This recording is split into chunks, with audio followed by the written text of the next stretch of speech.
Sur les aérodynes légers télépilotés, la liaison avec l'opérateur est parfois vulnérable. C'est un problème qui n'existe pas quand il y a un homme dans le poste de pilotage. Darkstar, Furball. Si je perçois une augmentation de la vitesse R ou une prise de roulis alors que ça n'est pas prévu, c'est qu'il y a un problème. Et je vérifie que je fais bien ce qu'il faut.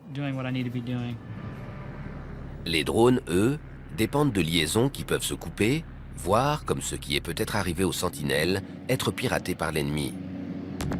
Alors pourquoi ne pas les rendre autonomes et même les laisser décider de leurs actions? À l'université de Pennsylvanie, l'armée finance une partie des travaux de Vijay Kumar sur des drones sans liaison extérieure et capables comme nous de percevoir leur environnement. Sur ce robot, il y a deux puces ici. Ce sont des gyromètres. Ils jouent le même rôle que les canaux semi-circulaires qui se trouvent dans nos oreilles et qui nous permettent de nous orienter. Ces gyromètres mesurent les vitesses angulaires plusieurs milliers de fois par seconde. Cette puce est un accéléromètre qui fait sentir au robot les accélérations latérales. Elle remplit la même fonction que les otolithes à l'intérieur de notre tête. Quand un pilote perçoit un changement d'accélération inattendu, il sait comment rectifier.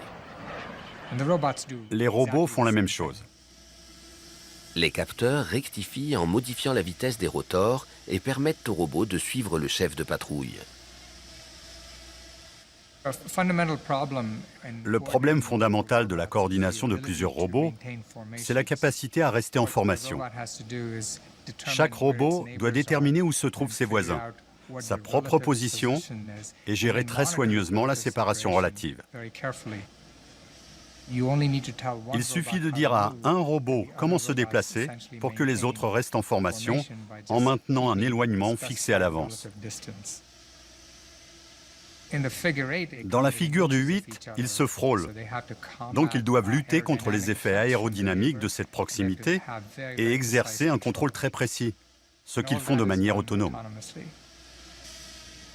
Les robots accomplissent certaines tâches plus rapidement et plus précisément que les pilotes humains. Par exemple, prévoir les mouvements et la forme d'un objet pour s'y adapter.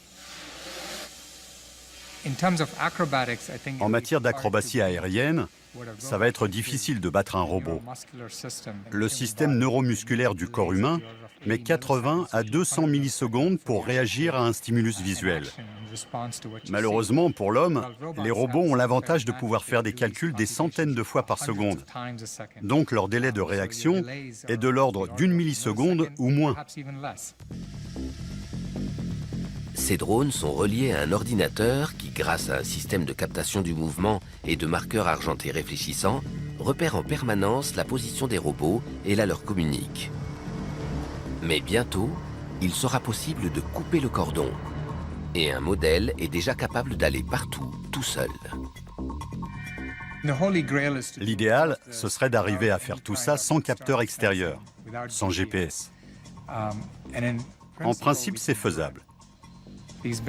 Ces robots, qui sont plus gros, examinent tout ce qui les entoure pour savoir où ils se trouvent.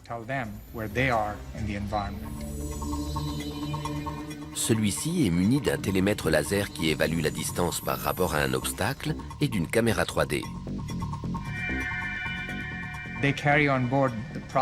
À bord, il y a la puissance de calcul et les capteurs nécessaires pour analyser l'environnement et s'y adapter. L'appareil détermine sa position et celle des éléments extérieurs pour dresser un plan en 3 dimensions. J'aimerais que ça serve à des fins humanitaires. Imaginez que quelqu'un, depuis un bâtiment, appelle les secours. Bientôt, on sera en mesure d'envoyer une vingtaine de drones dans ce bâtiment. En quelques minutes, ils détermineront combien il y a de personnes, dans quelle pièce, et ils transmettront ces informations aux pompiers à l'extérieur. Mais il y aura toujours des gens pour utiliser une technologie, quelle qu'elle soit, à des fins auxquelles les ingénieurs n'avaient jamais pensé. D'autant que les principaux composants sont d'ores et déjà à la portée de n'importe qui. Là-bas. C'est mon passe-temps depuis 4 ans. Au départ, c'était un jouet que mes chiens coursaient. Et ce violon d'Ingres a viré à l'obsession. Je suis célibataire depuis 30 ans, je n'ai pas d'enfant, je vis avec mes chiens et je lui consacre presque toutes mes nuits et tous mes week-ends. Il y a aux États-Unis des dizaines de milliers de gens passionnés par les drones.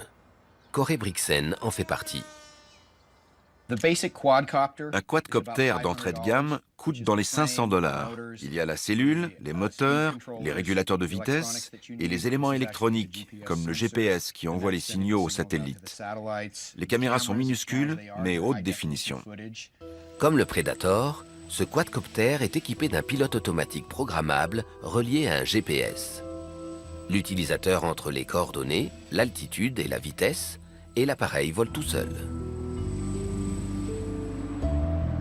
Si pour Corey Brixen ils ne sont qu'un jeu, les drones ont des applications de plus en plus sérieuses. Les Predators de la police des frontières repèrent les immigrés clandestins, tandis que d'autres modèles, plus petits, font de la reconnaissance. Et des milliers de particuliers s'en servent, parfois à des fins politiques. On ne se considère pas comme des défenseurs des animaux, mais comme des détectives privés. On a filmé des gens qui tirent le pigeon en Pennsylvanie avec notre hélico. Il y a eu 2 tirs. L'hélico a perdu de l'altitude. Au 3e tir, il est tombé dans les arbres. On entend les tireurs se mettre à pousser des hurrahs et à rigoler. Mais on avait d'autres hélicos. Ce drone civil serait le premier à avoir été abattu aux États-Unis. Mais il pourrait ne pas être le dernier. La prolifération de ces robots pose de tels problèmes juridiques qu'un sénateur a proposé une loi pour en limiter l'usage. N'importe qui est susceptible d'utiliser un robot pour vous observer chez vous depuis l'extérieur. Or, chacun a droit à sa vie privée.